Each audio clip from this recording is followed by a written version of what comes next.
우리 지난 시간부터 사도행전 6장을 공부하고 있는데 오늘 6장, 7장을 다 끝내겠습니다. 그 사도행전 6장을 통해서 우리가 기억해야 될 교훈은 이 사도들이 이제 교회 지도자라고 생각하면 돼요. 이 교회 지도자들이 영적인 일을 소홀히 하게 되었을 때 교회에 문제가 발생했다는 거 굉장히 중요한 교훈이라 했습니다. 그죠? 예. 그리고 이 문제를 해결하기 위해서 이제 그래서 어떻게 했냐 그러면 성령과 지혜가 충만한 그 집사가 아니라 지도자 7을 추가로 세웠다는 거예요. 그래서 이들이 세워진 후 7절에 보면 교회가 이 문제를 뛰어넘고 큰 성장을 이루어냅니다.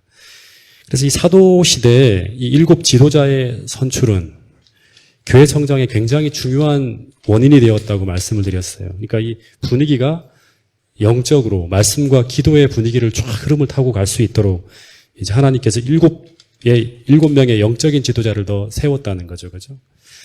그래서 이 사람들이 어떤 사람들이었는가를 우리가 지난번 공부 시간에 이제 공부를 했습니다. 그 성령과 지혜가 충만한 사람, 사람들에게 지지를 받고 있는 칭찬받는 사람들이었다 그럽니다. 그래서 이 12사도도 성령과 지혜가 충만한 사람들이었고, 그죠? 7 집사도 성령과 지혜가 충만한 사람들이었다. 그래서 이들이 교회의 각 곳에서 사도와 같은 영적 지도자의 역할을 해 나갈 때 교회는 또 한 번 확장되어지고 사역의 지경을 넓혀간다는 거예요.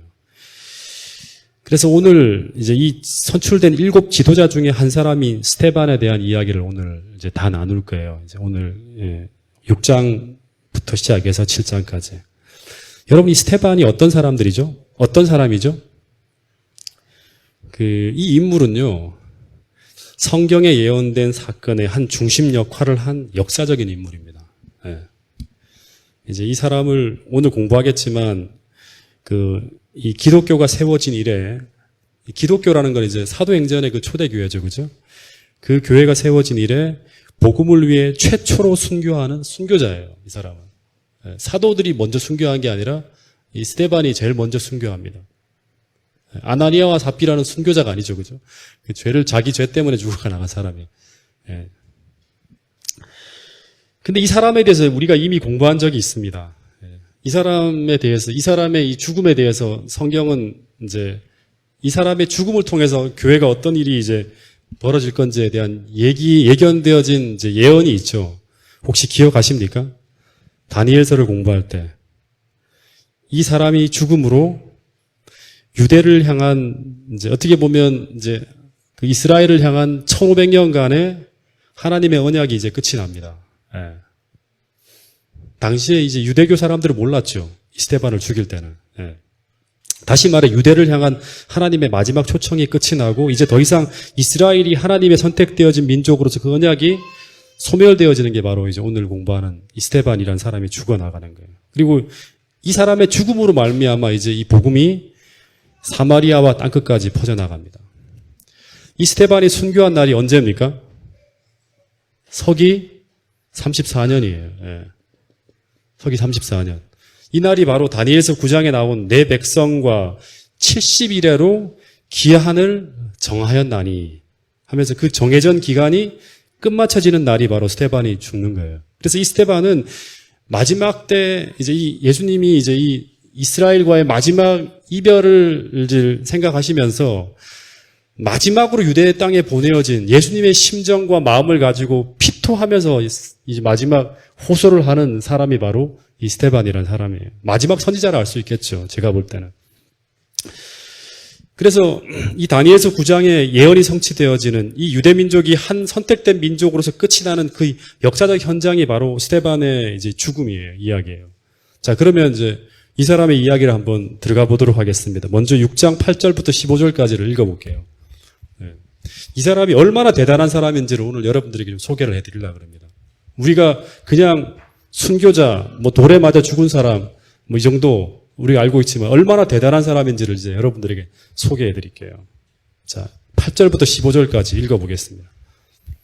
시작. 스데반이 은혜와 권능이 충만하여 큰 기사와 표적을 민간에 행하니 이른바 자유민들 즉 구레네인, 알렉산드라인, 길리기아와 아시아에서 온 사람들의 회당에서 어떤 자들이 일어나 스데반과 더불어 논쟁할세 스데반이 지혜와 성령으로 말함을 그들이 능히 당하지 못하여 사람들을 매수하여 말하게 하되 이 사람이 모세와 하나님을 모독하는 말을 하는 것을 우리가 들었노라 하게 하고 백성과 장로와 서기관들을 충동시켜 와서 잡아가지고 공회에 이르러 거짓 증인들을 세우니 이르되 이 사람이 이 거룩한 곳과 율법을 거슬러 말하기를 마지 아니하는도다. 그의 말에 이 나사렛 예수가 이곳을 헐고 또 모세가 우리에게 전하여 준 규례를 고치겠다 함을 우리가 들었노라 하거늘 공회 중에 앉은 사람들이 다 스데반을 주목하여 보니 그 얼굴이 천사의 얼굴과 같더라. 예. 이 사도행적을 보면요. 이 스데반은 아주 경건과 그리고 아주 신앙이 깊은 그런 훌륭한 신앙인이었다고 기록하고 있습니다. 뿐만 아니라 이 사람이 유대 태생이면서도 헬라어에 능통한 사람이었고 그리고 헬라의 습관과 헬라 문화에 익숙한 사람이었다 그럽니다.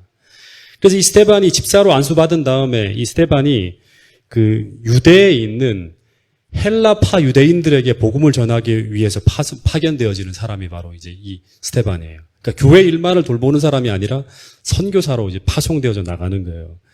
그래서 헬라인들이 모여서 예배드리는 회당에 들어가서 이제 선교를 하는데 8절에 보면 스데반이 이 회당에서 복음을 전하는데 이 사람이 얼마나 큰 능력과 영향력으로 이제 선교를 하는지 그 하나님의 은혜와 권능이 충만하다는 얘기를 합니다. 그래서 수많은 표적과 이적들이 막 펼쳐집니다. 그러면서 그 회당 안에 모인 헬라파 유대인들의 이제 소동이 벌어지겠죠. 그래서 이제 그 본문에 보면 그 회당에서 율법학자들과 성경학자들이 이 스데반과 어떻게 하냐 그러면 공개 토론을 하자고 이제 9절에 보면 제안을 하고 공개 토론을 하게 됩니다. 근데 그 결과가 10절에 보면 어떻게 나타나는가 하면 이 율법학자들과 성경학자들이 능히 당치 못하여 하면서 율법학자들이 쩔쩔매는 일이 벌어집니다. 그러면서 우리가 이제 보지는 못하지만 많은 사람들이 개종하기 시작하겠죠. 이 기독교로. 근데 사도행적에 더 보면 이 스데반이 어떤 사람인가 하면 이제 성령의 능력으로 이제 충만한 사람일 뿐 아니라 예언을 연구한 사람이고요. 이제 본문에 보면 이제 사도행적의 본문에 보면 그리고 그 사람은 율법의 모든 내용을 다 알고 있는 사람이었다고 할 정도로 성경에 정통한 사람이었어요. 예. 그러니까 이 스데반이 얼마나 성경을 열심히 연구한 사람인지 알 수 있는 그런 대목들이 이제 사도행적에 보면 나옵니다. 그래서 제가 생각하는 성령 충만이라는 거는요, 말씀 충만에 기반해서 이 선교할 때 성령 충만이 역사할 수 있다는 그런 생각을 제가 좀 해보게 됩니다. 여러분, 이 스데반은요, 오늘 저를 포함해서 모든 교회 지도자들이 닮아야 될 가장 아름다운 롤모델 중에 하나라고 제가 생각을 합니다. 이 사람이. 여러분, 오늘 이 동작중앙교회 모든 집사님들, 장로님들이 이 스데반처럼 말씀에 창념해서 예언의 말씀을 포함하여 성경의 모든 내용을 다 알고 있는 사람이라고 사람들이 이야기할 만큼 성경을 열심히 연구하시는 집사님과 장로님들이 될 수 있기를 간절히 바라겠습니다.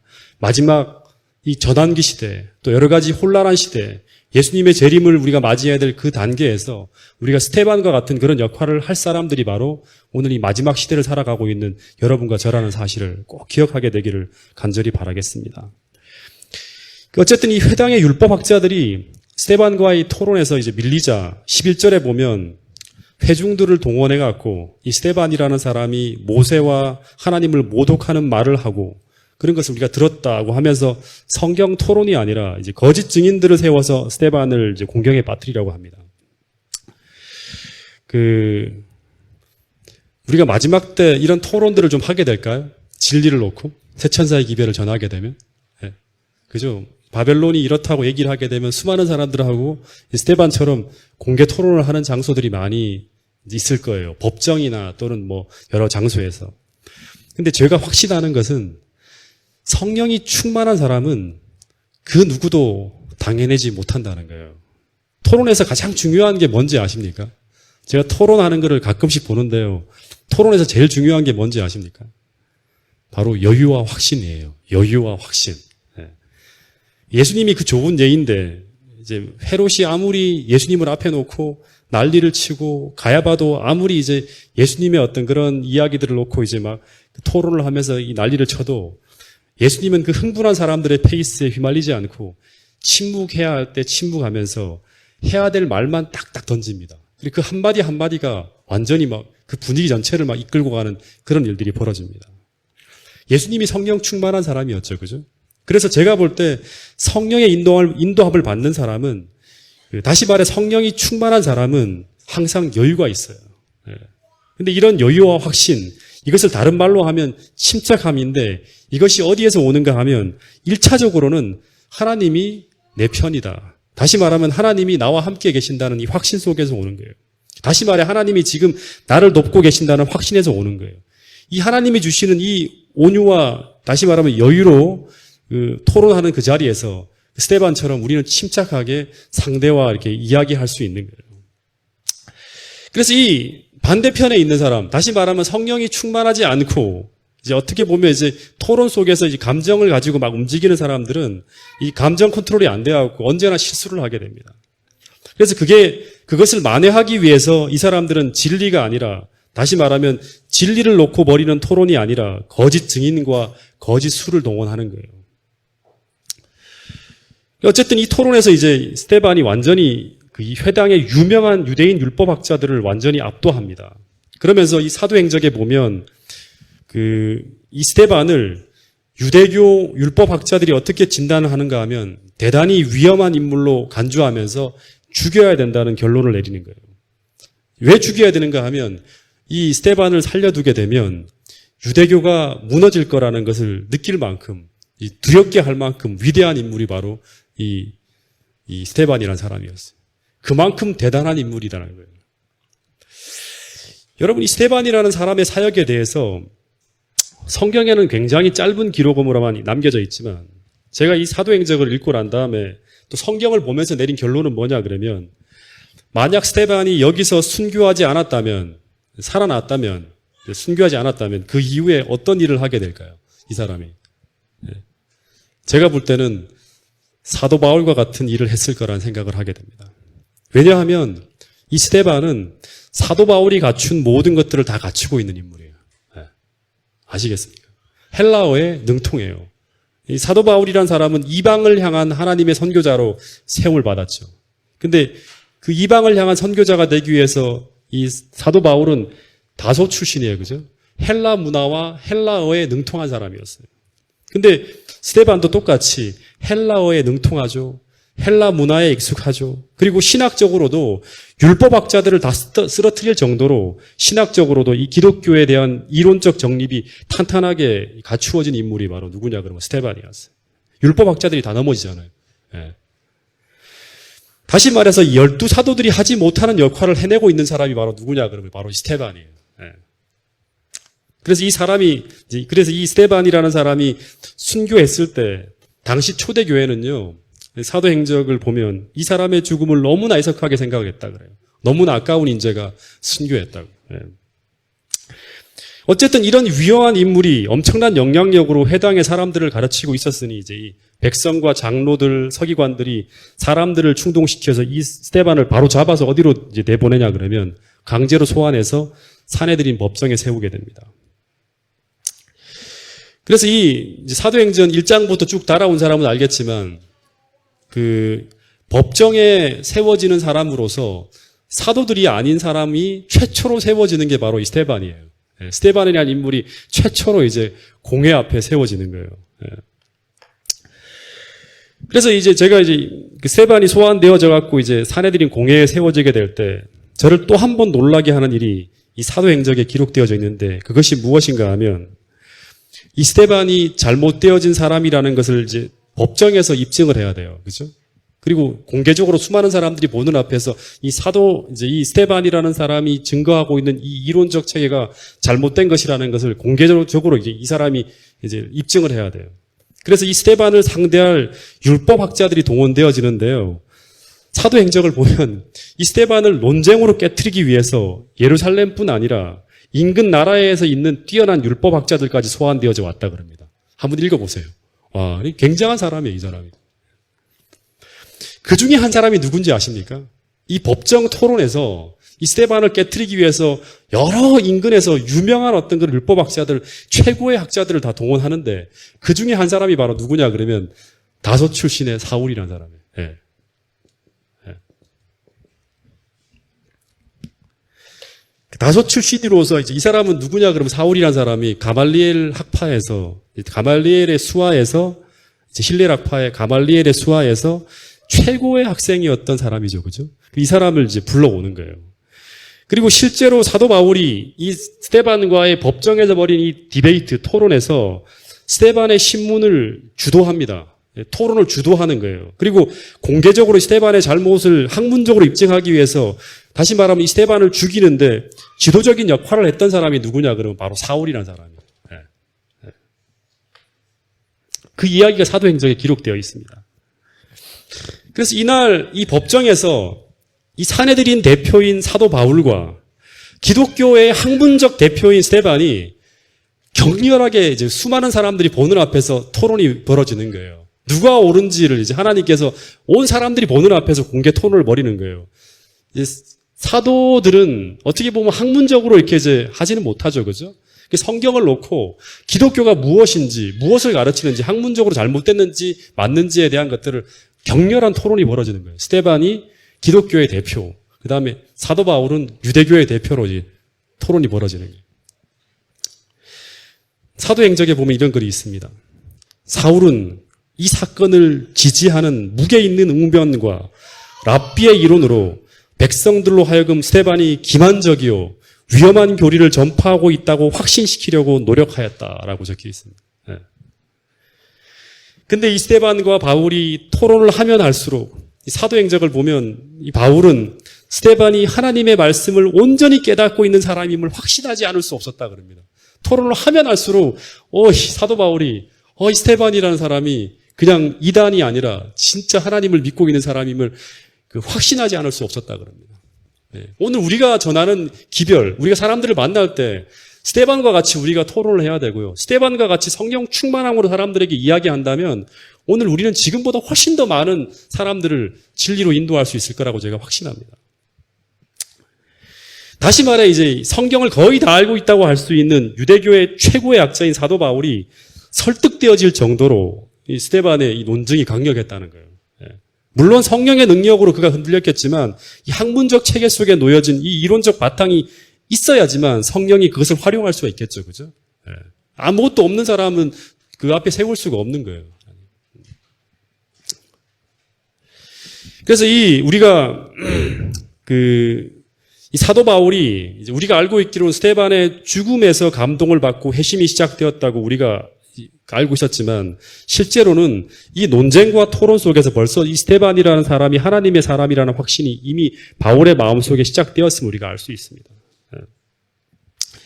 그러면서 이 토론의 분위기가 계속 스데반 쪽으로 흘러가자 이 제사장들과 관원들이 이 스데반의 명석하고 침착한 지혜를 논증으로는 이길 수 없다는 이제 확신을 하게 됩니다. 사도 바울도 밀리고 있으니까요. 그래서 또다시 토론이 아니라 거짓 증인들을 고용해서 이 스데반이 성전과 율법에 대해서 이제는 참남대위 말하는 것을 들었다는 거짓 증언을 하게 됩니다. 여러분, 근데 이 거짓 증언이 먹힐까요? 이런 거짓 증언이 막 들려오면 먹힐까요? 사람들 앞에서? 네? 여러분, 청문회나 국정조사 같은 걸 하면 아무리 누군가가 옳은 이야기를 해도 반대편의 증인들이 나와서 거짓 증언을 하고 그리고 그것을 지지하는 사람들이 그럴듯한 말로 이 진리를 호도하는 이야기를 하면 이 진리가 진리처럼 안 보이고 의심이 가고 그리고 누가 옳은지에 대해서 헷갈릴 때가 있지 않습니까? 그죠? 마찬가지로 지금 이 거짓 증인이 세워지고 그리고 그 증언을 옹호하는 발언을 율법학자들이 거들고 함으로 이 스데반이 정말 죽어야 할 나쁜 죄인이 아닌가라는 생각들을 하게 됩니다. 사람들이. 근데 이때 하나님이 이 진리를 위해서 오직 홀로 외로이 고립되어 싸우고 있는 이 스데반을 돕기 위해서 아주 진짜 성경 역사상 어떻게 보면 단 두 번이나 예수님까지 합치면 단 3번 정도밖에 나타나지 않은 엄청난 능력이 이제 이 스데반에게 부어집니다. 이 능력은 사도들이나 12사도나 성경 시대 그 어떤 사람들에게 나타난 적이 없는 역사입니다. 그게 뭔지 아십니까? 자, 한번 읽어보겠습니다. 사도행전 6장 15절.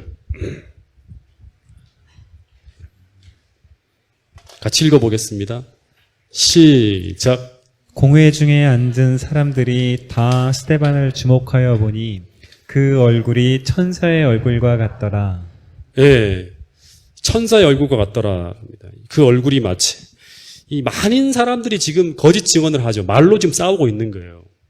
토론으로는 더 이상 진리의 편의 선자가 누구인지 헷갈려가는 상황이에요. 왜냐 그러면 진리를 가지고 토론을 하지 않으니까. 거짓 증인들이 막 나타나니까. 그래서 이제 사람들이 이제 스데반이 거짓 증언을 했는데 여기에 대해서 어떻게 대응할지를 이제 딱 주목해 볼 때, 그때 모든 사람들이 깜짝 놀랄 만한 일이 벌어지는데 그게 바로 뭐냐 그러면 이 스데반의 얼굴이 마치 천사의 얼굴과 같더라는 이제 기록이 나옵니다. 여러분, 이 천사의 얼굴과 같았다는 이 말이 어떤 모습이었을까요? 예, 천사의 얼굴과 같다. 예. 천사의 얼굴처럼 선한 얼굴이었다는 말일까요? 예? 우리 교회 천사의 얼굴을 하고 있는 사람이 누구예요? 얼굴 한번 봅시다. 여러분들의 얼굴 속에 천사의 얼굴을 하고 있는 사람이 누구지? 예. 천사의 얼굴과 같이 선하게 보였다고 하는 게 아닙니다. 사도행적을 보면 실제 이 빛을 바라본 사람들은요, 사도행적을 보면 두려워 떨었다 그럽니다. 두려워 떨었다. 예. 다시 말하면 글에 보면 정확하게 기록을 옮기면 이 스데반을 본 사람들은 얼굴을 딱 보면서 두려워 떨면서 어떻게 했냐면 얼굴을 가렸다 그럽니다. 쳐다볼 수가 없어. 예. 이것은 이 스데반의 얼굴에 예수님의 얼굴에 비쳤던 그 영광의 광채예요. 다시 말하면 모세에게 비쳤던 그 영광의 광채를, 다시 말하면 신성이 충만한 영광스러운 빛이 스데반의 얼굴에도 빛이었다고 말하는 거예요. 여러분, 이 얼굴에 이렇게 신성에 충만한 광채가 난 것은 제가 볼 때는 성경의 이 어떤 사도들도, 다시 말하면 성경 역사상 선지자들 속에서 이 영광의 광채가 얼굴에 빛났다는 기록은 단 한 구절도 없어요. 모세와 예수님, 스데반, 이 세 사람만이 그런 일이 벌어진 거예요. 다시 말해 이것은 이 스데반이 하나님의 사람이라는 것을 하나님은 당시 회당에 모인 유대인 대표들에게 공표하는 거예요. 다시 말해서 하나님은 이 모습을 보면서 공회에 모인 모든 사람들이 이 스데반의 입술을 통해 증거되는 이 기별을 하늘로부터 온 기별로 생각하고 모두 이 기별 앞에 겸손하게 낮추어서 하나님의 음성으로 이 스데반의 기별을 받들으려고 하는 거예요. 마지막으로 들어보라고 하는 거예요. 이렇게 하더라도 너희들이 거부하겠니 하고 그 빛을 쫙 보여주는 거예요. 이 사람이 바로 모세와 함께 모세에게 임했던 그 선지자와 같은 마지막 너희들을 향한 하나님이 보낸 기별자라고 딱 선언하는 거예요. 그리고 이 스데반이 이제 7장부터 보면 맑고 감격에 떨리는 음성으로 이제 사도행적에 보면 자신의 변호를 시작했다 그럽니다. 근데 이 음성이 이 공회당에 막 울려 퍼질 때요, 회중들이 다 넋을 잃을 정도로 감동적으로 이 기별이 선포되어집니다. 그 이야기들이 어떻게 간단하게 나오지만 이 이야기들은 진짜 말 그대로 스데반이 자기 혼신의 힘을 다 기울여 갖고요, 이 예수 그리스도가 바로 하나님의 아들이고 당신들은 회개해야 된다고, 만약에 이 기별을 거절하면 당신들은 망한다고 하면서 아주 진짜 감명 깊게 이제 선포하는 거예요. 그 이야기가 7장 1절부터 시작해서 52절까지 쭉 이어지는데 이 내용들은 다루지 않겠습니다. 이 스데반의 이야기는요, 이 이야기를 보면 이제 유대인의 역사의 시작인 아브라함부터 시작해서 이삭, 야곱, 요셉, 모세, 그리고 45절 부분에 보면 여호수아와 다윗, 솔로몬까지 쭉 이어지는 이스라엘의 역사를 쭉 설명합니다. 다시 말하면 이 예수 그리스도가 구약 시대부터 예언되어져 왔던 그 인물의 계보를 이어가는 그런 분이라는 설명을 하고 있는 거예요. 그리고 마지막으로 솔로몬 성전 이야기를 하면서 이런 말을 해요. 48절, 50절 한번 읽어볼게요. 자, 사도행전 7장 48절부터 50절입니다. 자, 읽어보겠습니다. 시작. 그러나 지극히 높으신 이는 손으로 지은 곳에 계시지 아니하시나니 선지자가 말한 바 주께서 이르시되 하늘은 나의 보좌요 땅은 나의 발등상이니 너희가 나를 위하여 무슨 집을 짓겠으며 나의 안식할 처소가 어디냐. 이 모든 것이 다 내 손으로 지은 것이 아니냐 함과 같으니라. 예, 이 솔로몬 성전 이야기를 쭉 하면서 이제 스데반이 이제 거의 마지막 이야기 때 이런 얘기를 하는 거예요. 이 이야기는 어떤 이야기냐 그러면 이 거짓 증인들이 지금 스데반을 보고 성전을 모독하는 이야기를 했다고 이제 그 증언을 했죠, 그죠? 이제 그리고 이제 유대인들은 이제 이 성전 헤롯 대왕이 다시 재건축한 이 화려한 물리적인 성전을 자랑해요. 그리고 그 자랑하는 이유가 뭐냐 그러면 하나님이 그곳에 자신들과 함께 계시다고 하는 거예요. 근데 스데반이 이제 말하기를 어떻게 말하는가 하면 하나님은 사람의 손으로 지은 이 물리적 성전에 계시는 분이 아니라고 하는 거예요. 하나님은 쭉 이제 사도행전 7장의 이야기를 보면 아브라함, 이삭, 야곱, 모세와 같이 하나님 말씀 앞에 순종하며 그 언약을 따라 살아가고 있는 하나님 백성들의 마음속에 거하신다고 하는 거예요. 다시 말해서 성경에 예언되어진 그 하나님의 아들이자 유대의 왕으로 오신 메시아이신 예수 그리스도를 거절하고 십자가에 못 박아 죽였으면서도 너희가 여전히 순종하지 않고 회개하지 않는다면 너희가 더 화려한 성전을 짓고 그 성전을 귀하게 여기며 자랑한다 하더라도 그 성전이 절대 너희를 지켜주지 못한다고. 다시 말하면 하나님이 그곳에 함께 계시지 않기 때문에 너희들과 그 화려한 성전은 아무런 상관이 없다고 이야기하는 거예요. 제가 이 말씀을 보면서 어떤 생각을 했냐 그러면 오늘 우리가 마지막 시대의 선민이라고 이야기하고 있죠. 유대인들하고 거의 비슷한 입장에 있어요, 우리가요. 그죠? 그러면서 우리는 진리의 말씀의 보관자라고 이 진리가 우리에게 있다고 이제 유대인들처럼 주장을 합니다. 그러면서 우리가 지금까지 이룬 결과물들, 여러 가지 것들을 이제 자랑을 해요. 그것이 바로 하나님이 우리와 함께 계시는 증거라고. 그러나 하나님이 함께 하시는 증거들은요, 그런 것들이 아니라는 거예요. 눈에 보이는 결과물들이 아니고 진리를 우리가 공언하고 있다고 우리가 안전한 것이 아니라고 말하고 있습니다. 여러분, 하나님은 오늘 우리들에게 이 마지막 기별을 소유하고 있다는 것이 아니라 그 눈에 보이는 결과들이 아니라 하나님은 아브라함처럼 이삭처럼 야곱처럼 다윗처럼 모세처럼 우리가 그 시대에 주신 그 기별에 순종하며 살아가는 마음이 겸손한 성도들의 그 마음속에 함께 하신다고 이 이야기를 하고 있는 거예요. 하나님이 계셔야지만 하나님이 계시는 사람들이 바로 하나님 백성이에요. 그죠? 그 증거는 바로 뭐냐 그러면 하나님 말씀 앞에 순종하는 이 계보들에 나온 인물들의 마음속에 바로 하나님이 계신다는 거예요. 그것이 바로 하나님이 성전이 된다고 얘기하는 거예요. 사람이 지은 손으로 만든 성전이 아니라.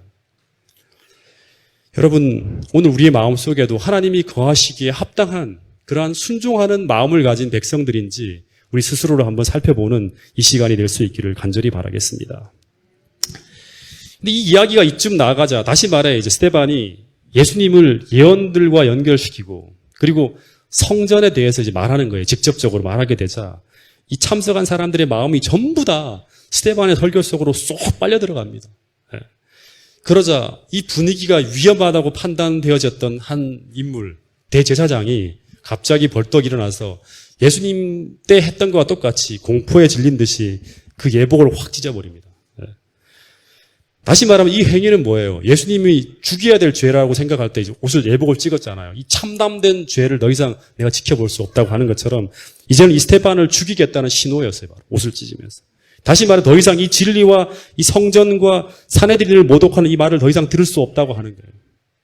그러자 이 스데반이 이제 그의 말이 더 이상 이어질 수 없다고 이제 판단해요. 그래서 원래 설교는 더 이어가야 돼요. 솔로몬에서 끝나는 게 아니라 계속 더 이어져야 돼요. 역사 속에서.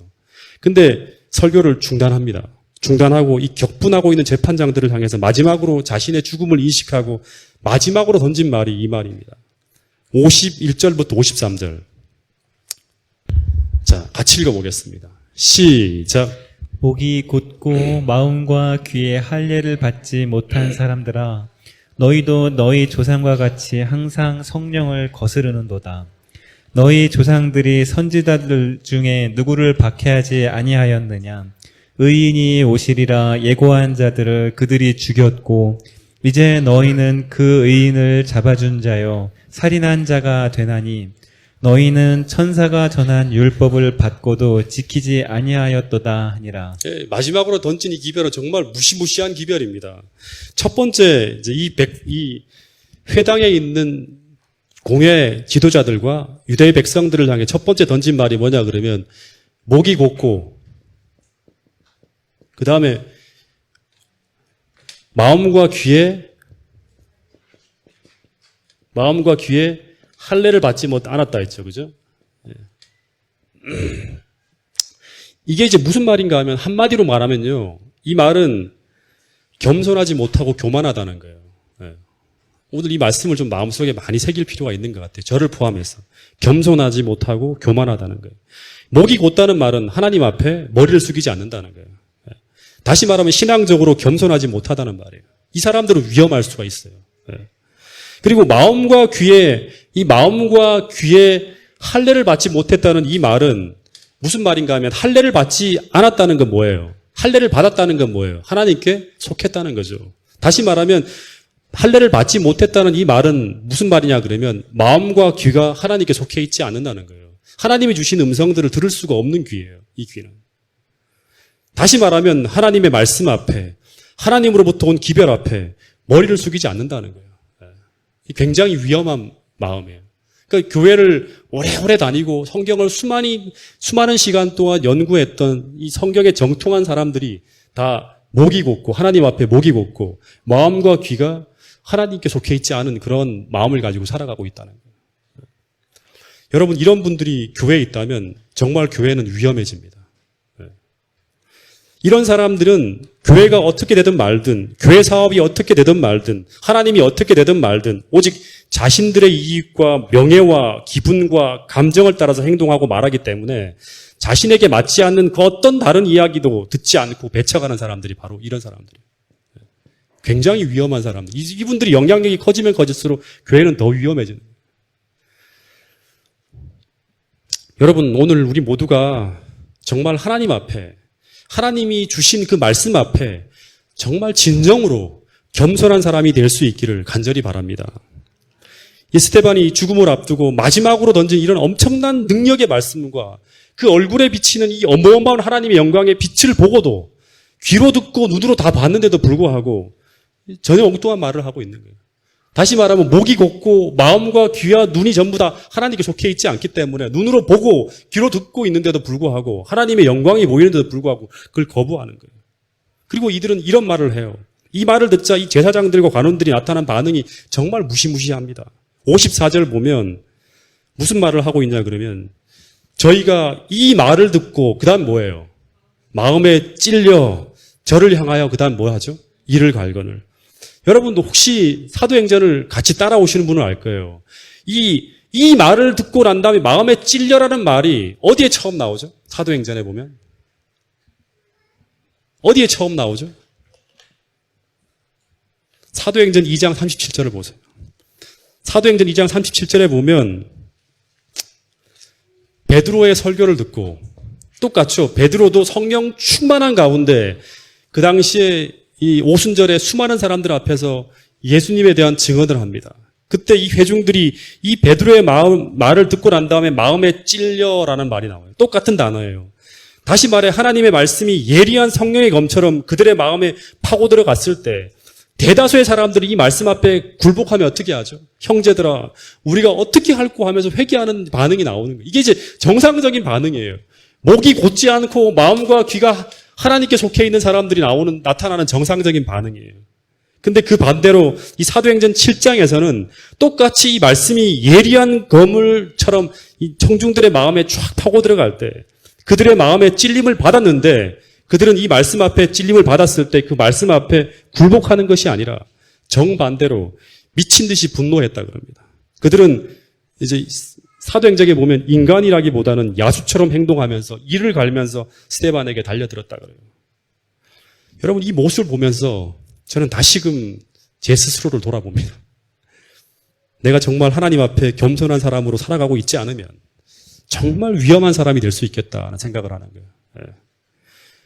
분명한 하나님 말씀이 부어지는데도 분명한 성경의 메시지가 역사를 통해 나타나고 보여지는데도 불구하고 그 일로 인해 내가 내려놓아야 될 것들, 다시 말해 내 명예가 실추되고 내 자존심이 상처를 받게 되고 내 기분이 상하게 되고 내 이익이 손해보고 하는 그런 것들 때문에 그 하나님으로부터 온 그 분명한 기별을, 그 하나님의 역사를 거부할 수 있다는 거예요.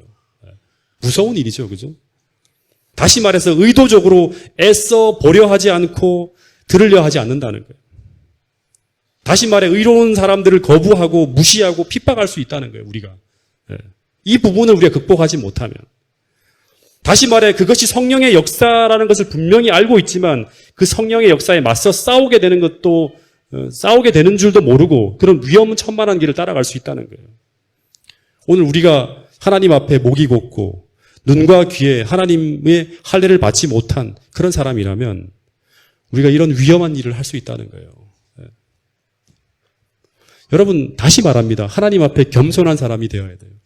하나님 앞에 진실한 사람이 되어야 되고 하나님 앞에 정직한 사람이 되어야지만 오늘 우리가 하나님 말씀을 들을 때 사도행전 2장에 나오는 그 사람들처럼 하나님의 분명한 기별들이 전해질 때 우리가 마음에 찔려서 주님 앞에 회개하면서 주님 제가 어떻게 살면 좋겠습니까? 라고 이런 겸손한 모습으로 나타나지 그렇지 않으면 이 목이 곧고 마음과 귀에 할례를 받지 못한 사람들은 그 하나님의 기별 앞에 더 분노하며 더 사단의 그런 정신으로 그 기별자와 맞서게 된다는 거예요. 여러분 정말로 다시 한번 말하지만 오늘 우리 모두가 하나님 앞에 하나님 말씀 앞에 진실하고 겸손한 주의 종들이 될 수 있기를 간절히 바라겠습니다.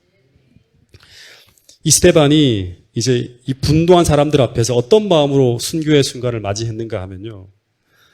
두려웠을까요? 저도 이렇게 죽고 싶어요. 정말 스데반처럼. 죽음의 공포는 사라졌다. 그는 분노한 제사장들이나 흥분한 폭도들을 두려워하지 않았다. 그의 앞에 있는 광경이 시야에 사라졌다. 다시 말하면 그 앞에 막 소리를 지르고 난리를 치는 이 사람들이 갑자기 싹 사라진 거예요. 엘렌 화이트이 보는데 그 장면이 확 사라지고 난 다음에 그의 앞에 하늘의 문이 조금 열렸으며 안을 들여다보았을 때 이 스데반처럼 똑같이 엘렌 화이트이 보는 거예요. 그는 하나님의 궁전의 영광과 그리고 마치 당신의 종을 붙드시고자 방금 보좌에서 일어나서 계신 듯한 예수님을 보았다. 그럽니다. 앞에 이런 장면이 안 보이고 예수님이 딱 보이는 거예요. 스데반은 승리의 음성으로 보라 하늘이 열리고 인자가 하나님 우편에 계신 것을 보노라고 부르짖었다. 근데 이런 눈에 보이는 영광스러운 광경을 막 스데반이 얘기하고 있었겠죠. 그러자 박해자들은 더 이상 견딜 수 없었다고 합니다. 그리고 그 말을 듣지 않으려고 귀를 막고 큰 소리를 지르면서 일제히 미친 듯이 스데반에게 달려들어서 그를 성 밖에 끌어내서 돌로 스데반을 치는데 스데반의 마지막 기도가 뭐죠? 가로되 주 예수여 내 영혼을 받으시옵소서 하고 무릎을 꿇고 크게 불러 가로되 주여 이 죄를 저들에게 돌리지 마옵소서 하고 이 말을 하고 자니라 그럽니다. 여러분 이 모습이 어떤 모습이냐 그러면 내 영혼을 주님께 의탁합니다. 주님 나를 죽이는 이 사람들을 저 죄를 저들에게 돌리지 마세요 하는 이 말은 누구의 모습이죠? 바로 예수님의 마지막 모습이에요. 주님과 똑같은 모습으로 죽는 거예요. 정말 저도 이렇게 마지막 최후를 맞이하면 참 좋겠습니다. 진짜 하나님의 영광을 위해서 또 주님의 정신을 똑같이 나타내면서 마지막에 주님처럼 이렇게 죽는 순교자들이 나타나게 될 때 어떤 일이 벌어지는가 하면요. 이 사람이 기독교 최초의 순교잖아요. 이렇게 주님의 모습으로 성령 충만한 모습으로 순교하게 될 때 어떤 일이 벌어지냐가 하면 이 사람의 이 죽음의 마지막 순간까지를 다 지켜본 사람들이 이 스데반의 이 설교와 그 다음에 이 마지막 모습을 잊지 못하고요. 계속 그의 마음속에 휘저어 냈대요. 그러면 수많은 사람들이 회심하는 일이 벌어지고요. 그리고 이 스데반의 죽음을 통해서 누가 회심하는가 하면 바로 사도 바울이라는 사람이 회심하게 됩니다.